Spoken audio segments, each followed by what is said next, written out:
Hi, for those of you who don't know me, my name is Mateo Chavez Lewis. Welcome to the channel. I just finished doing 2 shows in the Toronto Fringe Festival. As you may have heard, if you've been on the channel at all, I've been talking about it a lot. The reason I've been talking about it so much is because it was a very difficult experience and it demanded a lot of my attention and of my energy and of my time. And so in order to navigate that, I had to have a pretty good time management skills, which is something they don't really teach artists, and I've only learned from spending the last year and a half watching productivity gurus on YouTube. I know a lot of you out there who are watching this channel are artists yourselves. Some of you might even be making a full-time living from doing your art. And for those of us who are professional artists, it's really important to have good time management to manage all of those projects that you've got going on. And for those of us who are not professional artists or not full-time professional artists, and you've got a day job and then you're trying to do creative projects on top of that, it's almost even more important that you have a system for managing all of that well and making sure that everything that needs to get done gets done and everything that you want to get done gets done. So that's what this video is for. I'm gonna be going through my top 6 time management tips for artists. Let's dive right in.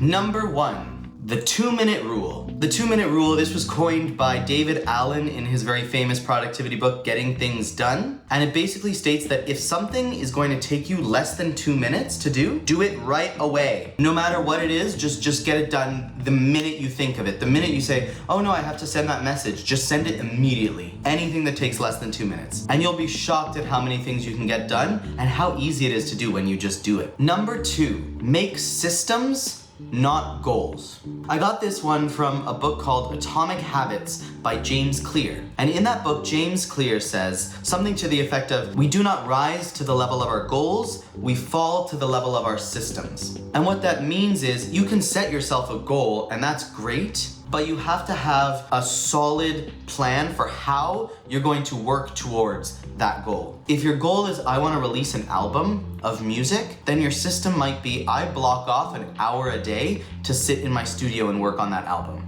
For me, one of my goals was being more physically fit. And so the system that I'm setting myself is that at 11:30 a.m., 5 days a week, I do a workout and I have a playlist that I've set. It's about 45 minutes long and on a good day, because I don't actually do it every day, but when I do it, it really works. And so I should take my own advice here. But basically I'll just hit play, go through the playlist. There's a song that I do crunches to, there's a song that I do jumping jacks to, there's a song that I stretch to, etc., etc. And so by the end of that 45-minute playlist, I've kind of done a very light, easy, full body workout. And I can do it 5 times a week. And when I do it 5 times a week, I feel amazing by the end of that week. And I just feel so much more energetic when I'm doing it. And so for example, when I was doing the 2 weeks of Fringe, I was doing that workout 5 times a week to get my energy up, to get me warmed up and my blood pumping before my shows. And the effect it had on my body was huge. So that's a system that helped me achieve my goal. And so when I'm doing that workout, I'm not thinking about, oh, I want to drop 10 pounds or I want to have chunky biceps. When I'm doing that workout, all I'm thinking about is just doing the workout. And I can trust that the system itself will get me to my goal. Number 3, schedule in time for self-care. This was huge for me. I didn't realize that you could do this.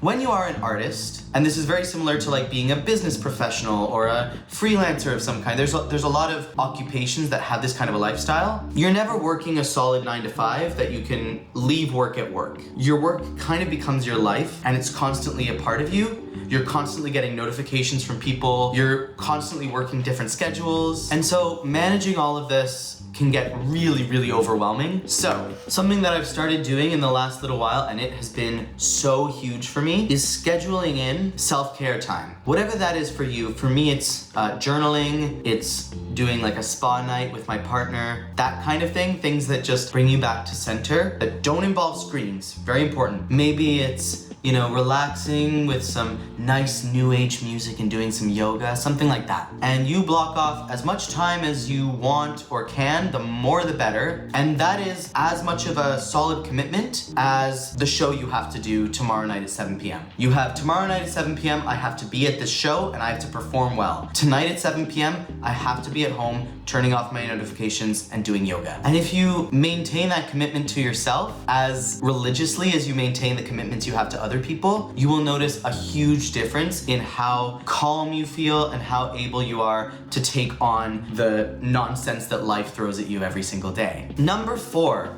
the 70% rule. This one I got from one of my favorite YouTubers ever. His name is Struthless. Check him out. And he's all about like new age productivity. Like instead of trying to work and do as many things as you possibly can and work as much as you can, it's about focusing on the things that are the most important to you. And Struthless has this rule called the 70% rule, which really helps me overcome my perfectionism, which is that if you can do something 70% of perfect, that's enough. A lot of the time, for me at least, I find myself procrastinating because I'm afraid that I'm not going to do something perfectly. And the fact is, you'll never do anything perfectly, no one ever will. And so if we're afraid of not doing things perfectly, that fear is gonna stop us from doing anything at all. So as soon as I reframed my thinking in this way, where I don't have to get it perfect, I don't have to do a perfect job, as long as I'm doing it 70% of perfect, I found it very, very easy to stop procrastinating. Number 5. Don't be afraid to fail. This one's more of a life tip than a time management tip.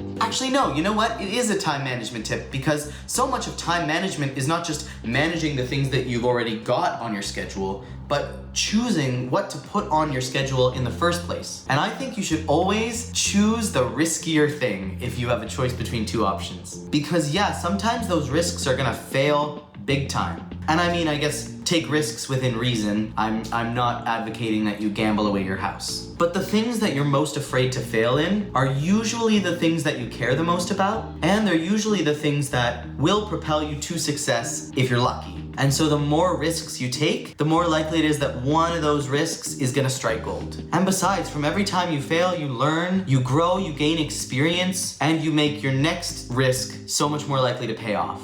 Besides, like, the safe job is always boring. Like, no matter how well it pays, no matter how stable it is, your job isn't going to fulfill you if it's not challenging in some way. And so I think always take the riskier option and don't be afraid to fail, because failure is how you learn. By the same token, number 6, don't be afraid to succeed. This is like the most important one. You deserve to succeed. Full stop. I don't know who out there needs to hear this, but it's just a true fact. You. Yeah, you deserve to succeed. So much of the time, and we don't do this consciously, but I think we as human beings sabotage ourselves because we're afraid of actually being successful. Can I handle the responsibility of actually having a grant to write a musical? Can I handle the responsibility of having 2 gigs in the Fringe Festival happening at the same time? These are questions I ask myself. Can I handle the responsibility of having a YouTube channel with thousands of subscribers? And on the one hand, I'm like, I don't know, I don't think I can handle that responsibility, but always when I'm provided with the opportunity to challenge myself, I surprise myself.